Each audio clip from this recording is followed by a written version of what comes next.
अभिमत हम खुदा उनकी जिंदा आवाज को सुनिए। आप सबके बारे में खुदा उनकी बातों को सुनने का होगा।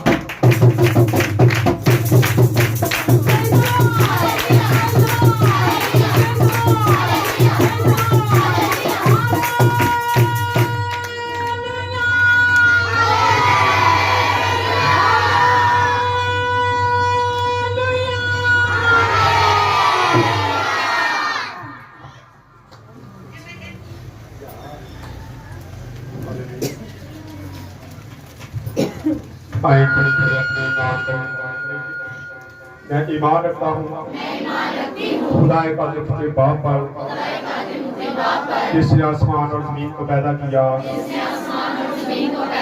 और उसके इकलौते बेटे हमारे खुदा यीशु मसीह पर जो रूह कुदस की कुदरत पेट में पड़ा, हमारी मरियम से पैदा हुआ, पैंतूस पिलातूस की हुकूमत में दुख उठाया, मसलूब हुआ, मर गया, दफन हुआ, आलमे वाह में उतर गया, 30 दिन मुर्दों में से जी उठा, आसमान पर चढ़ गया और खुदाए का अज़मत बाप की दाहिनी तरफ बैठा है, जहाँ से वो जिंदों और मुर्दों की अदालत कर नहीं पाएगा। मैं ईमान रखता हूँ रूह कुदस पर, पाक आलम की कलीसिया पर, मुकद्दसों की रफ़ाकत, गुनाहों की माफ़ी, जिस्म के जीवते और हमेशा की जिंदगी पर। आमीन। तशरीफ रखें।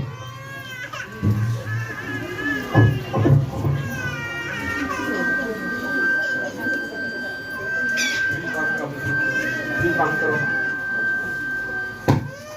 माइक ऑन है उनको ऑफ कर दो।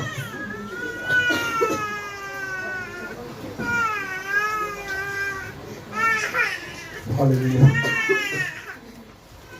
खुदावंद यीशु मसीह के बबरकत और फजल नाम में आप सबको सलाम। मसीह में आपकी सलामती हो। सादे तरीके में काम कर रहे हैं। खुश हैं आप लोग? आज प्रेयर फ्रॉम में नजर आई और फिर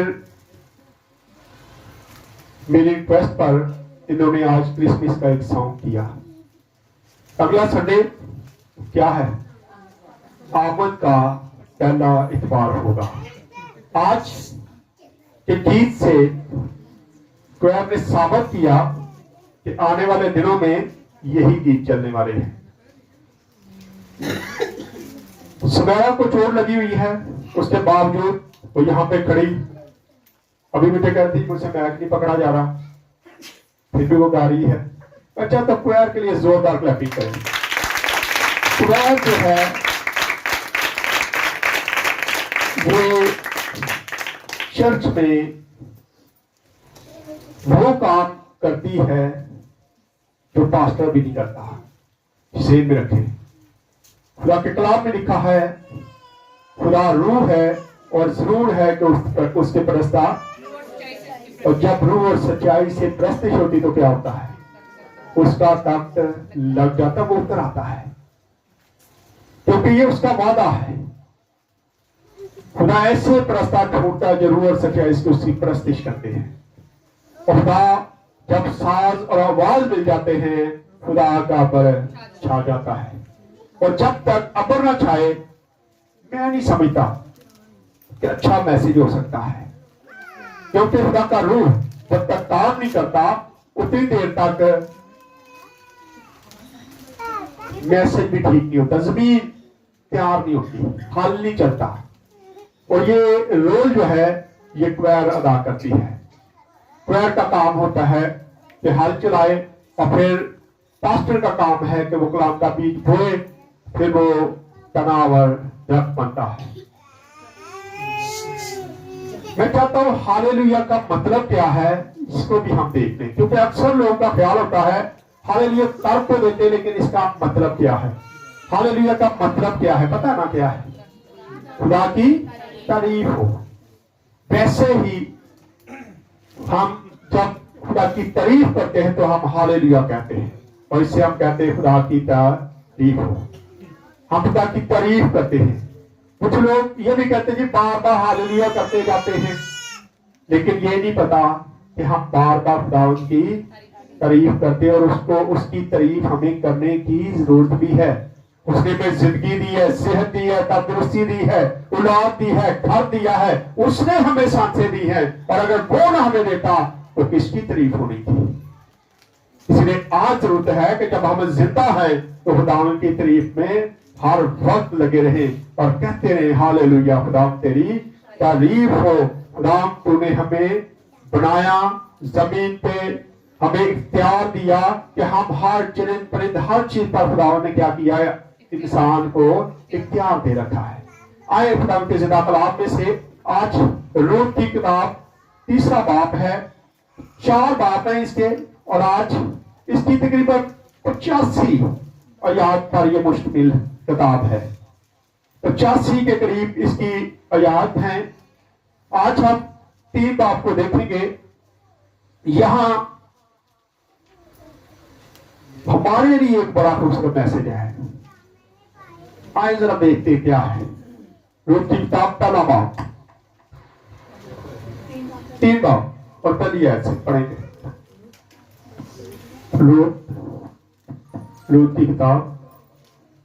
फिर उसकी सास नोमी ने उससे कहा, मेरी बेटी, क्या मैं तेरे आराम की तारीफ ना बनूं? अब नोमी रूत तो कहती है कि मैं तेरे आराम की तालबदार हूं, मैं चाहती हूं कि तुझे आराम मिले। उसने अपनी शादी के बारे में सोचा, अपने घराने के लिए नहीं सोचा, अपने लिए कुछ नहीं सोचा, अपनी जात के लिए नहीं सोचा, क्योंकि जब ये गए थे तो उस वक्त ये अपना सारा कुछ जो है वो किसी को दे के चले गए थे। अब वक्त था कि उसको छुड़ाया जाए, उस चीज को छुड़ाया जाए, उस घर को छुड़ाया जाए। लेकिन नोमी अब चाहती है कि मेरी बेटी, मेरी बहू जो है उसने मेरी बहुत ज्यादा खिदमत की है, और आज अच्छा रूत की किताब को जब हम पढ़ते हैं तो ये खासकर बहुओं के लिए, सास के लिए, बेटियों के लिए बड़ा अहम मैसेज है इसमें। ये सारी किताब ही इस पे है कि किस तरीके से रूत जो है वो वफादारी दिखाती है और फिर उसको बरकत पर बरकत मिलती है। गैर कौम एक औरत थी, लेकिन खुदा ने उसको कहां पे पहुंचा दिया। आखिरी जब बात हम देखेंगे इसका चौथा, अगले संडे तो मेरा ख्याल नहीं अब ये होगा, हम कोशिश करेंगे इसको बुध को पेश कर दें ताकि इसको खत्म कर दें, इसको क्लोज कर दें, क्योंकि आगे जाके आमद का इतबार होगा, उस दिन से आमद का मैसेज शुरू हो जाएंगे, उसमें सिर्फ और सिर्फ क्रिसमस के मैसेज चलेंगे। सो इसको हम कोशिश करेंगे कि बुध वाले दिन इसका चौथा बात हम कर दें। जो लोग नहीं सुन सकेंगे वो नेट पे इसको यूट्यूब पर सुन सकते हैं कि चौथा बात क्या है और इसमें क्या क्या खुदा ने वादे किए और किस तरीके से रूत जो है वो दाऊद की नस्ल में जा बसती है, उसके अंदर से दाऊद की नस्ल पैदा होती है और उसी नस्ल से खुदा ने यीशु मसीह भी पैदा हुए हैं, गैर कौम। और उसके अंदर से क्या है, खुदा अपने लिए, खुदा अपने बेटे को उसी कौम में खरीदता है। इसको हम चौथे बाब में देखेंगे। लेकिन आज हम देख रहे हैं कि रूत के लिए नोमी जो है वो फिक्रमंद है। और फिक्रमंद क्या है, वो चाहती है कि इसकी शादी हो जाए, ये अपने घर वाली बन जाए, ये औलाद वाली बन जाए। वो लालच नहीं करती कि अब ये मेरी खिदमत करती रहे, ये मुझे पालती रहे। इसका क्या है, इसने तो वादा कर दिया है, लेकिन नोमी अब चाहती है कि रूत के लिए कुछ आसानियां पैदा हो। पढ़ते पढ़े जरा, जिससे तेरी भलाई हो। हाँ जी। और क्या बॉयज हमारा रिश्तेदार नहीं? अब वो कहती बॉयज हमारा रिश्तेदार नहीं। अब ये आज के दौर में भी ये चलता है कि अगर किसी खाने में कोई फौत हो जाए, भाई फौत हो जाए, तो कोशिश की जाती है कि उसके किसी दूसरे भाई के साथ उसकी, ये कानून था, ये कानून था उस वक्त, कानून था ये कि जब कोई बेऔलाद मरता था, लेकिन ये बेऔलादों के लिए ज्यादा कानून बनाया गया था कि अगर कोई बेऔलादा भाई मर जाता था तो उसकी दूसरे भाई की शादी की जाती थी कि उसके नाम से नस्ल चले, जो मर जाता है उसके नाम से नस्ल चले। ये कानून इसलिए बनाया गया था और इसी कानून को अब नोमी क्या है, फॉलो करने लगे। रूत को भी पता था कि ये कानून है, लेकिन नोमी यहूदी थी और वो जानती थी कि कानून क्या है। और वो उस कानून के मुताबिक आप रूथ को क्या कह रही है जी? पढ़े। और क्या बोइस हमारा रिश्तेदार था जिसकी छोकरियों के साथ थी। देखो आज की रात खलियान में जो फूकेगा तो तूने हाथ धोकर खुशबू लगा और अपनी पोशाक पहन और खलियान को जाओ और जब तक वो मर्द खा पी ना चुके तब तक तो अपने दाई उसको जाहिर न करना। जब वो लेट जाए तो उसके लेटने की जगह को देख लेना, तब तो अंदर जाकर और उसके पांव खोल कर लेट जाना और जो कुछ तुझे करना मुनासिब है वो तुझे बताए। ये उसके कदमों के पास लेटने की बात हो रही है। आज के दौर में अगर इसका बयान किया जाए तो बड़ी अजीब सी लगती है कि क्या बयान कर, लेकिन इसमें हमारे लिए एक बहुत बड़ा सबक है। बॉयज जब लेट जाएगा तो उसके पांव के पास जाके क्या करना? लेट जाना, लेट जाना। आए पढ़े जरा इसको आगे भी। उसने अपनी सास से कहा जो कुछ तुम मुझसे कहती है, जो कुछ तुम कहती है वही कुछ मैं करूंगी। हाँ जी। तो वो खलियान को गई और जो कुछ उसकी सास ने हुक्म दिया था वो सब किया। और जब बॉयज खा पी चुका और उसका दिल खुश हुआ तो वो गल्ला के खेत की एक तरफ जाकर लेट गया।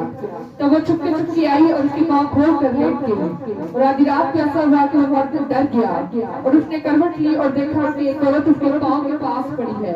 तब उसने पूछा तू कौन है? वो कौन है? वो पूछता है तू कौन है? वो सोया हुआ है, वो उठता है और परेशान हो जाता है, डर जाता है कि ये कौन सी औरत है जो मेरे पांव के पास लेटी हुई है। आज हमें जरूरत है यहां पे अगर हम थोड़ा सा इसको घुमा दें तो इसका पसे मंजर चेंज हो जाता है। दुल्हन, ये दुल्हन है, ये चाहती है, नोमी चाहती है कि मेरी बहू जो है ये इसकी दुल्हन बन जाए। आज खुदावंद ने यीशु मसीह जो है वो क्या है? कलीसिया का क्या है? क्या है जी? दुल्हा है। वो आसमान पे है और हम उसके कदमों में बैठे हुए हैं और इस इंतजार में हैं कि दूल्हा हमें अपने पास बुलाएगा और वो हमें अपनाएगा और हम उसके हो जाएंगे। यही हमारा ईमान है, इसी पर हम चलते हैं, इसी पर हम आगे बढ़ रहे हैं। आज हम यहाँ पे देखते हैं कि यहाँ बॉयज जो है वो भी वही करतार नजर आता है कि वो बैठ लेटा हुआ है और रूथ उसके कदमों में लेटी है ताकि ये इसके साथ इसकी शादी हो और इससे उसकी नस्ल चले और ये आगे बढ़े। और ये बरकत यकीनन हमने पिछले बार में देखा था कि ये बरकत दी भी किसने थी? बॉयज ने खुद ही उसको कहा था कि खुदा तुझे बरकत देगा क्योंकि तूने मेरे खुदा को तो उसके परों के साए में आ गई है। आज हम भी अगर खुदा के साए के अंदर रहते हैं, हम खुदा के कदमों में रहते हैं तो हम भी उसकी सही हकीकी दुल्हन बन जाते हैं। और ये कानून कहां से आया? आज जरा पहले कानून एक देखते हैं कि क्यों उसने ये किया था, क्यों रूथ नबी ने उसको कहा था। हिजकिय्याह 16 बाब उसकी 8 है तो पढ़ दे। ये कानून था 3 नंबर है, 3 नंबर है 16 बाब की बेटा 16 बाब की 8 है। फिर मैं तेरी तरफ गुजर गया और क्या तुझ पर नजर की और क्या देखता हूँ कि तू इश्क अंगेज उम्र को पहुंच गई है। यहाँ पे बड़ा खूबसूरत मंजर नजर आता है जी। बस मैंने अपना दामन तुझ पर फैलाया और मैंने अपना दामन तुझ पर क्या किया? फैलाया। मैंने अपना दामन तुझ पर फैलाया। अगर इसको सारे को पढ़ेंगे तो उसका आपको पता चल जाएगा कि यहाँ पे ये कानून लागू हो चुका था। कहता मैंने अपना दामन तुझ पर फैलाया। फिर क्या है जी?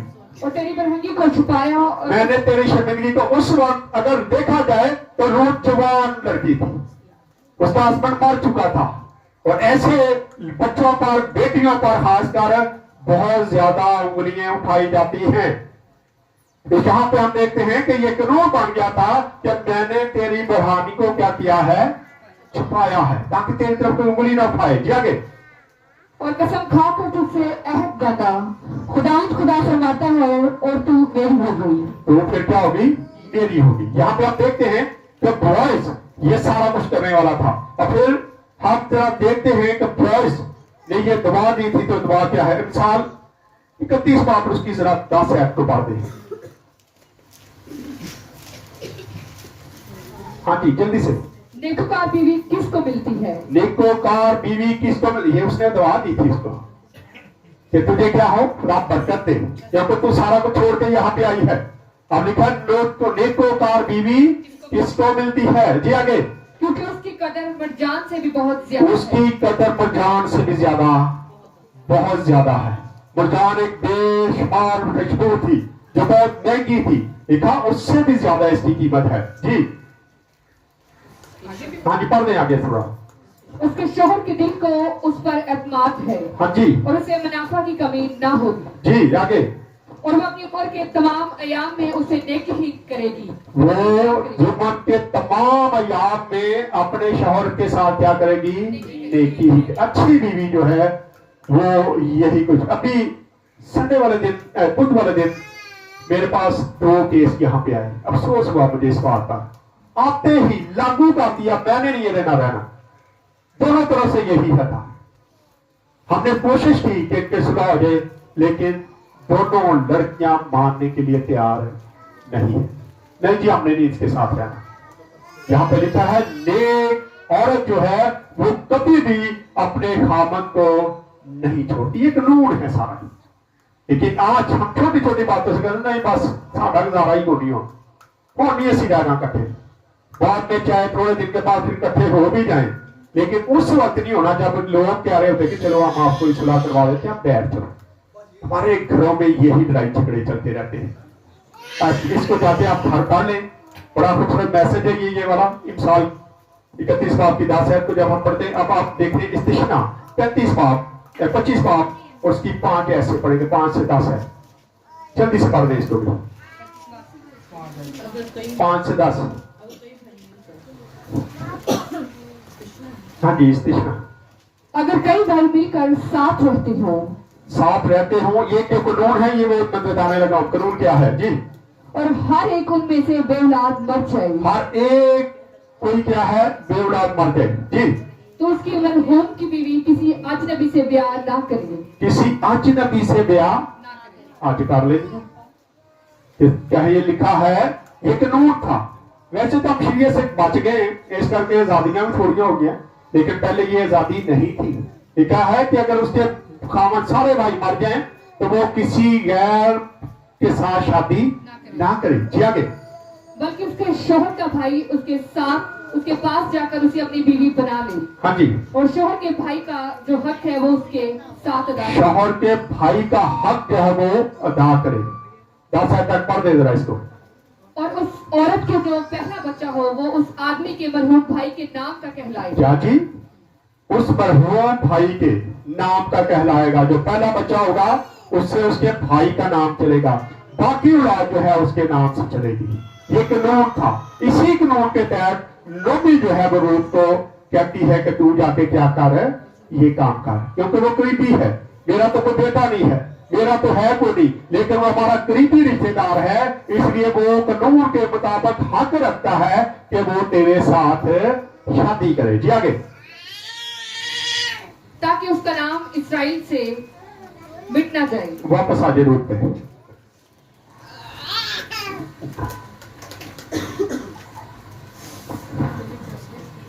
जल्दी बेटा। उसने कहा मैं तेरी लौटी रूठ हूँ, फिर तो अपनी लौटी पर अपना दामन फैला दे क्योंकि तू नजदीक का कराती है। उसने कहा कि तू खुदावत की तरफ से मुबारक हो। फिर दुआ देता है कि तू खुदावत की तरफ से मुबारक है। ये कहने का मकसद क्या था? पढ़ दे जरा इसको, क्या है? आई मेरी बेटी, क्योंकि तूने शुरू की निस्बत आखिर में ज्यादा तूने शुरू की निस्बत आखिर में क्या किया है? ज्यादा मेहरबानी की है, मेहनत की है। दिया गए इसलिए कि तूने जवानों का ख्वाह वो अमीर हो या गरीब क्या है? ना किया। तूने जवानों की तरफ रागब नहीं हुई, तूने अमीर को नहीं देखा, तूने ये चीजें नहीं देखी, बल्कि तूने उस कानून को याद रखा जो हमारे अंदर मौजूद है। हालांकि रूत को हम देखते हैं वो मुआफी थी, वो तो इस कानून को जानती नहीं थी, लेकिन उसकी सास जो उसे कहती थी वो वही करती थी। आज सस कहे ना बहू ऐ कर दे, घट ही कर दी है। बहुत कम बहुएं हैं जो अपनी सास की बात, रूत की किताब को पढ़े, आपको पता चलेगा कि रूत की किताब क्या कहती है, सास के लिए क्या है, बहू के लिए क्या है। ये सारी चीजें हमें रूत की किताब में वाज़ेह तौर पे नजर आती है। हालांकि नहीं तो उसको इतना अहमियत नहीं थी, लेकिन खुदा ने इसको अहमियत दी, क्योंकि लूत ने कुर्बानी बहुत बड़ी की थी, बहुत बड़ी कुर्बानी दी थी, जिससे लूत की किताब जो है वो सिर्फ 4 अबाब पर मुश्तमिल है और वो बाइबल में रखी गई है, बाइबल के अंदर मौजूद है। जी आगे। अब ऐ मेरी बेटी मत डर, मैं सब कुछ जो तू कहती है तुझसे करूंगा, क्योंकि मेरी कौम का तमाम शहर जानता है कि तू पाक दामन औरत है। तो पाक दामन औरत है। जी आगे। और ये सच है कि मैं नजदीक का क्राफ्टी हूँ, हाँ जी। लेकिन एक और भी है जो करावत में मुझसे ज्यादा लेकिन कहता है एक और भी है जो करावत से मुझसे भी ज्यादा आगे है, और भी एक रिश्तेदार है, लेकिन पहले मैं उससे पूछूंगा। ये इतना सख्त कानून था, वो कहता पहले मैं उससे पूछूंगा, अगर वो करावत का हक अदा करेगा तो मैं तेरी शादी वहां पे करवाऊंगा, अगर वो नहीं करेगा तो फिर मैं तेरे साथ क्या करूंगा, शादी करूंगा, मैं ब्याह करूंगा। जी पढ़े। इस रात तो तू ठहरी रहे और सुख को अगर वो करावत का हक अदा करना चाहे तो खैर वो करावत का हक अदा करे, और अगर वो तेरे साथ करावत का हक अदा ना करना चाहे तो वो जिंदा खुदावत की कसम है मैं तेरे साथ करावत का हक अदा करूंगा। हाँ जी। सुख तक तू लेती रहे। तो वो सुख तक उसके पाँव के पास लेटी रही और बेशतर इससे कि कोई एक दूसरे को पहचान सके उठ खड़ी हुई, क्योंकि उसने कह दिया था कि ये जाहिर होने ना पाए कि खलियान में ये औरत आई थी। हाँ जी। फिर उसने कहा कि उस चादर को जो तेरे ऊपर है ला और उसे थामे रहे। जब उसने उसे थामा तो उसने जौ के 6 पैमाने नाप कर उस पर लाद दिए। तो 6 पैमाने जौ के उस पर रख दिए। ये उसकी भेद थी, ये उसकी वफादारी थी, उसके कदमों पर रहने की। आज अगर हम खुदा के कदमों में रहते हैं तो क्या देगा वो हमें, सारा कुछ देने की ताकत रखता है ना, लेकिन हम रहते नहीं ना, थोड़ी देर रहने में भज जाना, इधर हो जाओ उधर हो जाओ, हम दाएं बाएं जाना ज्यादा पसंद करते हैं। लेकिन हमें यीशु के कदमों में रहने की जरूरत है, क्योंकि दूल्हा वही है। जब वो दूल्हा है तो हमें दूसरा दूल्हा ढूंढने की जरूरत नहीं है और ना पड़नी चाहिए। अपने दूल्हे पे इंतजार करें, क्योंकि वो आने वाला है और अपनी दुल्हन को अपने साथ लेके जाएगा। लेकिन वफादार दुल्हन उसको चाहिए, ऐसे नहीं उसे लेके जाना। जो वफादार लोग होंगे उन्हीं को वो आसमान पे लेके जाएगा और बाकी सारे जमीन पे छोड़ दिए जाएंगे। आए खुदा इस कलाम के वसीला से हम सबको बरकत दें। आए अपने सिरों को झुकाएंगे, दुआ करेंगे।